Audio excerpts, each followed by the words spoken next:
Halo semua. Yes, ini adalah all new Daihatsu Xenia. Di video kali ini saya akan ulas lengkap bagaimana Daihatsu Xenia yang paling baru ini. So, apa saja yang berubah? Fitur apa yang bertambah? Simak di video kali ini.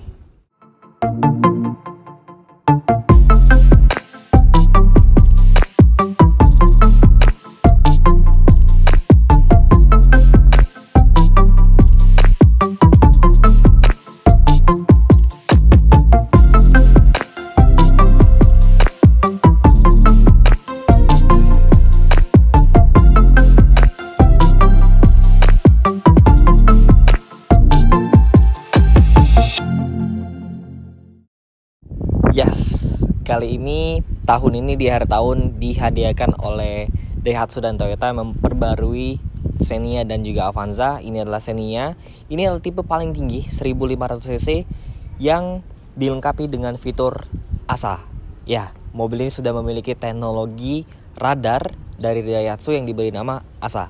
Dan ini adalah varian tertingginya. Kalian bisa lihat dengan trim tertinggi ini kita akan ulas seperti apa fitur-fitur yang ditawarkan oleh Xenia terbaru ini. Pertama, yang akan saya ulas adalah bye-bye rear wheel drive.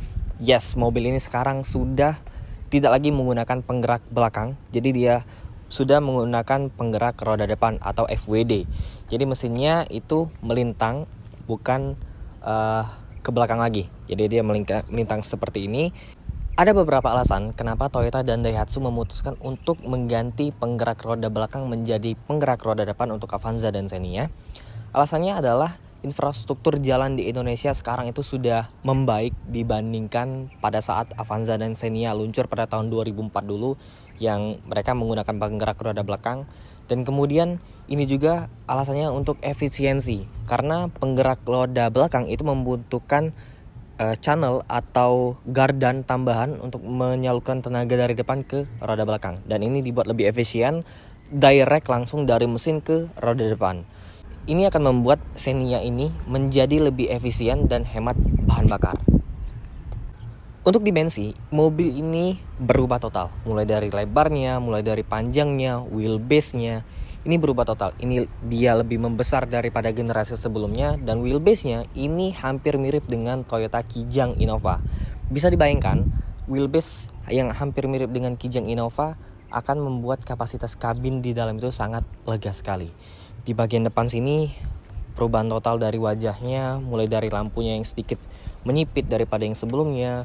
Kelihatan sekali ya, teknologi baru diterapkan di sini, mulai dari lampunya sudah full LED, mulai dari lampu utama, lampu sen, tapi memang di bagian bawah sini fog lamp-nya masih menggunakan halogen. Kemudian dari grillnya ya, bahasa grillnya sekarang berubah juga daripada Xenia yang sebelumnya. Dia ada terpisah, ada grill yang di atas dan juga grill yang ada di bawah. Dan di sini tuh air dam-nya sangat besar sekali untuk bagian grillnya. Dan ini karena tipe yang paling tinggi ya, dia dilengkapi dengan list merah yang memanjang di bagian tengah sampai masuk ke bagian lampunya. Dan di sini juga kalian harus tahu, lampu untuk Daihatsu Xenia ini belum dilengkapi dengan DRL, tapi sudah cantik lampunya walaupun tidak lengkap dengan DRL. Kemudian ya, di bagian sini juga di logo sini, di bagian bawahnya terdapat satu buah kamera. Mobil ini sudah dilengkapi dengan kamera 360. Pertama diterapkan di sebuah Daihatsu Xenia. Kemudian di bagian samping. Nah, di bagian samping ini bisa kalian lihat betapa panjangnya mobil ini menggunakan wheelbase yang hampir sama dengan Toyota Kijang. Ini perubahan sangat radikal dari sebuah Xenia. Kita lihat di sini, spionnya memang masih sama dengan generasi sebelumnya, tapi di sini yang tipe paling tinggi sudah dilengkapi dengan kamera karena dia sudah mengusung teknologi kamera 360. Di sini juga ada yang sudah LED. Kemudian untuk bagian velgnya, ini velgnya menggunakan ukuran 16 inci dengan lebar tapak bannya 195 dan aspek rasionya itu 60. Bannya menggunakan GT radial Campero Eco. Kemudian di sini juga ya, dia sudah dilengkapi akses keyless smart key, tapi berbeda dari yang generasi sebelumnya, dia sudah menggunakan akses yang tinggal ditempel aja. Jadi sentuh touch panel di bagian sini untuk dari bagian akses keyless smart key-nya. Mobil ini juga sih sebenarnya ya, kalau saya lihat daripada yang generasi sebelumnya, karena memang sasisnya sendiri ini berubah daripada yang sebelumnya. Tingginya ini kayaknya lebih pendek daripada yang sebelumnya, tapi ini nggak berpengaruh pada ground clearance. Ground clearance mobil ini lebih tinggi daripada yang sebelumnya. Yang sebelumnya itu 200 mm, yang sekarang ini 205 mm. Jadi untuk dari bagian bawah kaki ini jauh lebih tinggi daripada yang generasi sebelumnya. Kemudian di bagian belakang sini ya, ini hal yang unik juga. Ada seperti tarikan garis berwarna hitam di sini, ada plastik hitam yang membuat kesannya itu kelihatan mobil ini memiliki kesan floating roof di bagian atasnya. Dan ini hal yang positif juga ya. Kemudian overhangnya juga cukup luas, yang berarti kapasitas bagasinya bertambah daripada yang generasi sebelumnya. Dan di bagian sini juga untuk pintu belakangnya dia cukup lebar ya, lebih lebar daripada yang generasi sebelumnya, lebih besar karena dimensinya juga lebih besar. Dan hal yang saya suka di bagian samping ini adalah penggunaan garis yang dari bagian lampu belakang sampai ke lampu depan itu memanjang. Jadi kesannya itu lebih gagah mobilnya kelihatan dari bagian samping. Dan penggunaan velgnya juga yang sudah 16 inci membuat tampilannya itu benar-benar pas di mobil ini. Oke, sekarang kita lihat mesinnya. Apakah ada perubahan? Yes, berubah. Drivetrainnya ini berubah daripada yang generasi sebelumnya. Yang dulu itu penggerak roda belakang, sekarang menjadi penggerak roda depan. Oke, mesinnya ini 1500 cc, 4 silinder, non turbo, menyalurkan tenaganya ke dua roda depan, dan tenaga yang dihasilkan oleh mobil ini 107 PS dan torsinya 137 Nm. Ini untuk mesin yang 1500 cc-nya. Untuk mesin yang 1300 cc tetap ada di varian yang bawah, dan itu juga untuk yang mesin 1300 cc hanya tersedia untuk transmisi manual, jadi tidak ada lagi transmisi otomatisnya. Dan mobil ini memiliki transmisi otomatis yang diubah daripada yang generasi sebelumnya. Generasi sebelumnya memiliki transmisi otomatis 4 speed torque converter konvensional. Kalau yang sekarang dia menggunakan transmisi otomatis CVT. Di bagian dalam ruang mesin ini kelihatan di sini sudah ada peredam, kemudian di bagian dalam ruang mesin juga sudah ada peredam. Tapi memang minusnya adalah di sini belum dicat warna body untuk bagian ruang mesinnya. Jadi masih kelihatan kurang rapi di bagian sini. Mestinya ya, kalau ingin rapi lagi di sini tuh dikasih kayak pelapis lagi, kemudian di bagian atas mesinnya dikasih cover supaya kelihatan lebih rapi di bagian ruang mesinnya.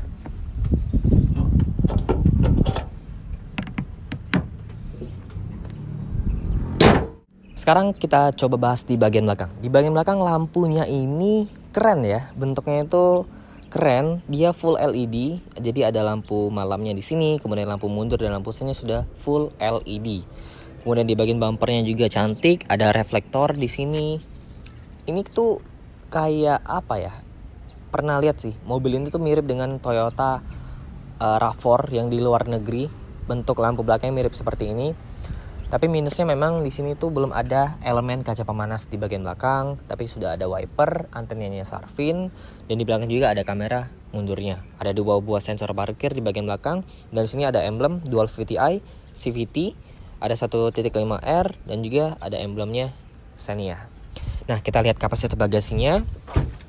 Ini akan membuat perubahan yang signifikan daripada yang generasi sebelumnya. Ketika bangku baris ketiga ini tegak, ini kapasitas bagasinya juga lumayan besar. Ini bisa membuat 3 koper medium masuk di sini. Kemudian juga di bagian sini bisa diangkat, nggak seperti yang sebelumnya. Ini bisa diangkat dan ada kapasitas penyimpanan kecil di sini. Ada 3 buah, ada dongkrak, dan di kanan kiri juga di situ ada laci penyimpanan yang tempatnya itu terbuka. Kemudian ini adalah hal positif selanjutnya, karena dari bangku baris ketiga ini dia bisa dilipat rata lantai. Jadi tinggal tarik tuas yang ada di situ, pelipatannya 50-50. Dan ini menghasilkan lantai yang rata. Pertama kali diterapkan di Daihatsu Xenia. Dan bangku baris keduanya juga bisa dilipat ke depan, dan pelipatannya juga one touch tumble. Jadi untuk kapasitas barang bagasi ini sangat memadai sekali, sangat besar untuk sebuah Xenia. Dan di dalam nanti saya akan praktekin ada konfigurasi yang unik ya di dalam sini, yang bisa dibilang sebagai pertama untuk di kelas sebuah low MPV. Oke, pertama kita di dalam kabin kita bahas dulu dari baris kedua. Nah, di baris kedua ini joknya seperti biasa, dia bisa di slide maju mundur. Ini posisi paling mentok ke depan. Oke, ini masih tersisa sedikit ruang kaki saya. Untuk headroom ini aman dan ada 2 buah headrest. Kita posisiin nggak terlalu maju, segini lah ya, yang minimalnya kaki bisa masuk ke dalam kolong. Kemudian di sini tuh auranya sangat lega sekali ya. Kalau kita mundurin, coba paling mundur, paling mentok. Wow, ini legroomnya luar biasa lega. Nih, kalian bisa lihat. Tinggi saya 170 cm, kaki saya bahkan bisa seperti ini. Jadi bener-bener lega. Penambahan wheelbase dari mobil ini membuat ruang kabinnya sangat lega sekali. Normalnya seperti inilah. Kalau untuk normal. Untuk kelengkapan fitur, di sini kalian dapat USB port di bawah sini ada 2 buah, jadi nggak perlu lagi pakai adapter untuk cas gadget kalian. Kemudian di bagian atas double blowernya sekarang berubah, nggak seperti dulu lagi yang menonjol besar di bagian tengah sini, tapi yang banyak orang bilang tuh, wah kenapa tuh mirip dengan Calya atau Sigra di bagian belakang sini. Enggak, ini benar-benar sebuah double blower AC, bukan seperti Calya Sigra yang hanya menyalurkan angin biasa. Ini benar-benar double blower yang bisa diatur arah semburannya di sini, dan dia ada 3 buah step pengaturan kecepatan fan-nya. Di sini ada lampu. Nah, di belakang sini juga hal yang menarik lagi adalah di sini kalian bisa buka ya. Jadi sebuah armrest. Nah, ini masih plastikan, tapi ini bisa jadi sebuah armrest di bagian tengah. Hal yang menariknya di sini, teman-teman, kalian harus lihat. Ini kursi kita mundurin paling belakang. Mentok ya, mentok ke paling belakang ini, mentok paling belakang. Kemudian untuk sandaran ini kita lepas, kita reclining dulu ke belakang. Bentar.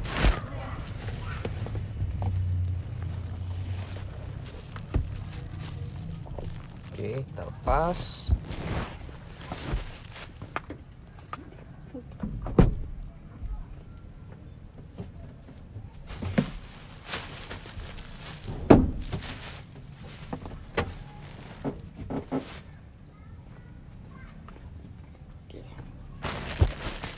Sorry, saya pakai sepatu. Nah, jadi ini fitur yang pertama untuk di kelasnya, kalau menurut saya. Jadi, ini tuh bisa diubah menjadi sebuah sofa, kata pabrikannya, Daihatsu ataupun Toyota, sama Avanza dan Xenia. Jadi ini adalah fitur yang radikal juga sih sebenarnya. Jadi kalian bisa duduk di belakang dengan memanfaatkan kursi di depan kalau tidak ada orang. Jadi bisa ditaruh kaki seperti ini. Tapi dari segi safety juga ini cukup baik karena di sini tetap disediakan sebuah safety belt di bagian belakang. Ya, seperti ini. Jadi keamanan tetap terjaga dan juga kalian bisa duduk senyaman ini. Keren.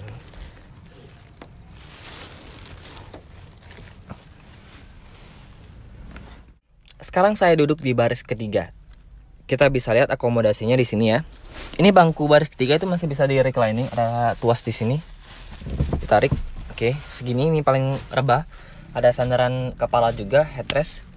Nah, tinggi saya 170 cm. Ini posisi duduk saya tadi di yang cukup luas untuk di baris keduanya.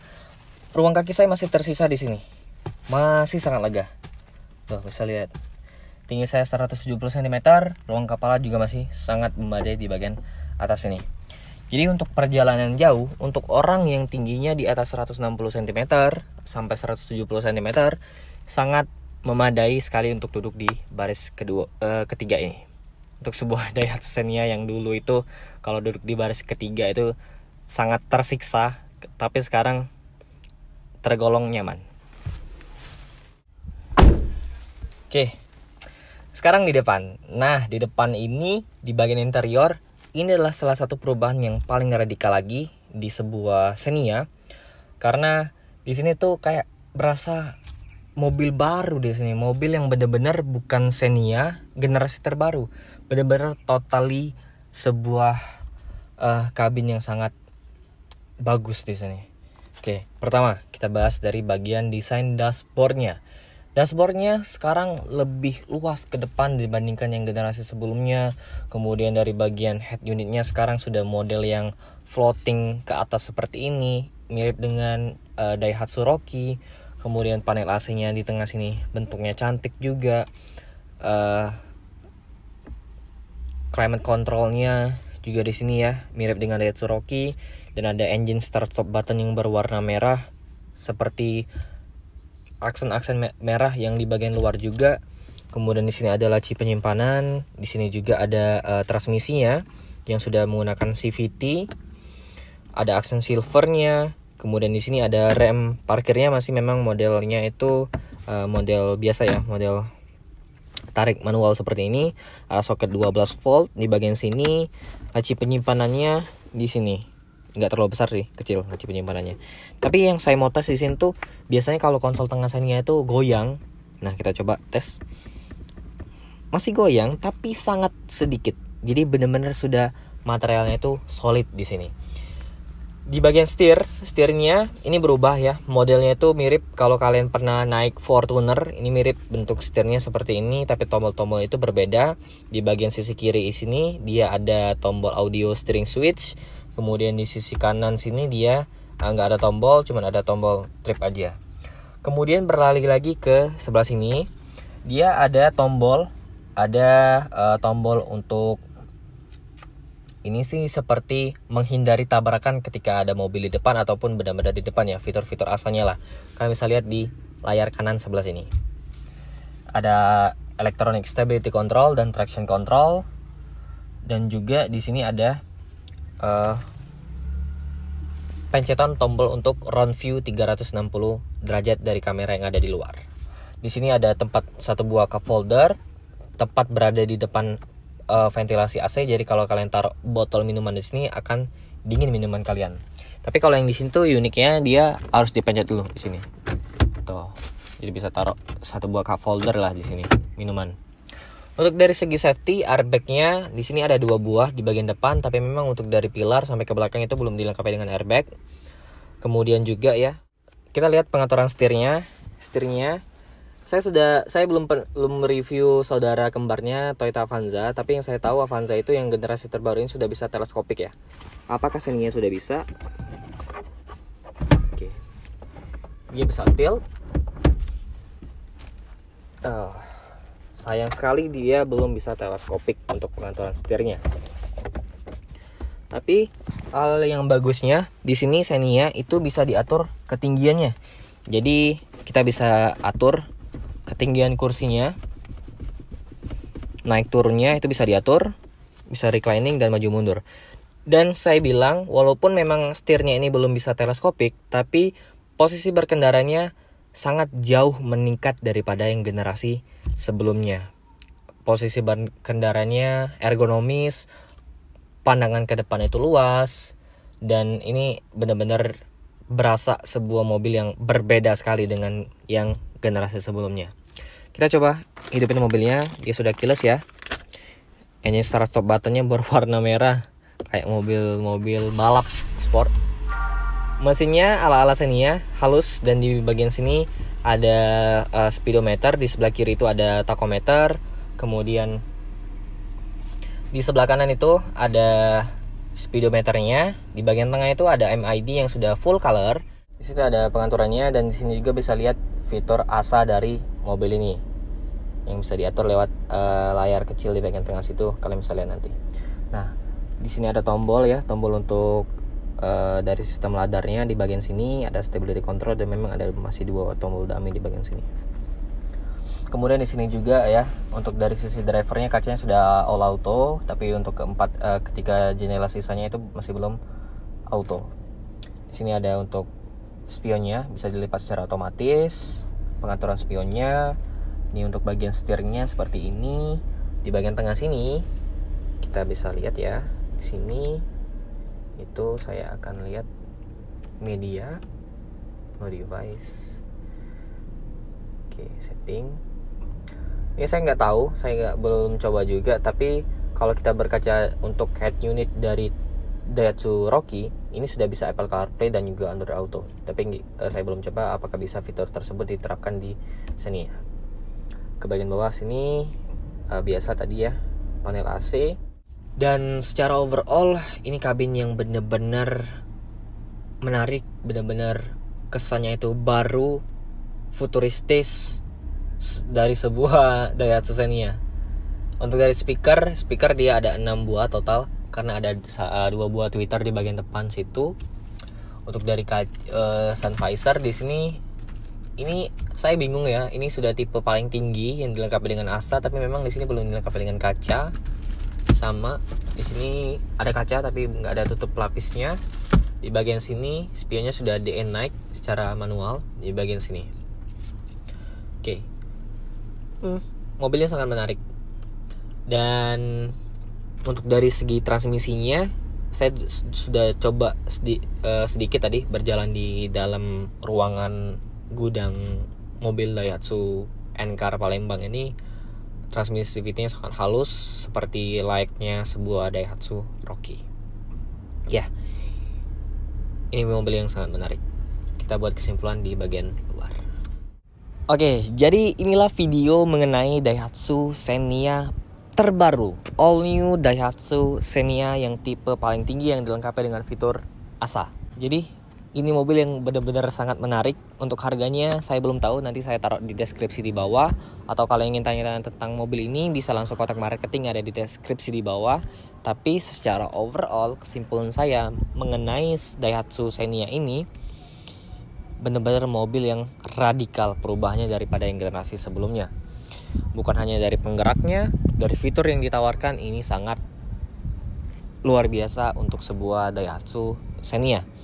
Buat kalian yang mengira, waduh, kenapa sih Toyota dan Daihatsu memutuskan untuk mengubah penggeraknya dari penggerak roda belakang ke penggerak roda depan, itu menurut saya adalah keputusan yang baik, karena penggerak roda depan itu memiliki sejumlah keunggulan. Penggerak roda depan itu memiliki sejumlah keunggulan, mulai dari efisiensi bahan bakar, kemudian tenaga itu lebih direct. Tapi memang ada beberapa keunggulan penggerak roda belakang yang nggak bisa digantikan di penggerak roda depan.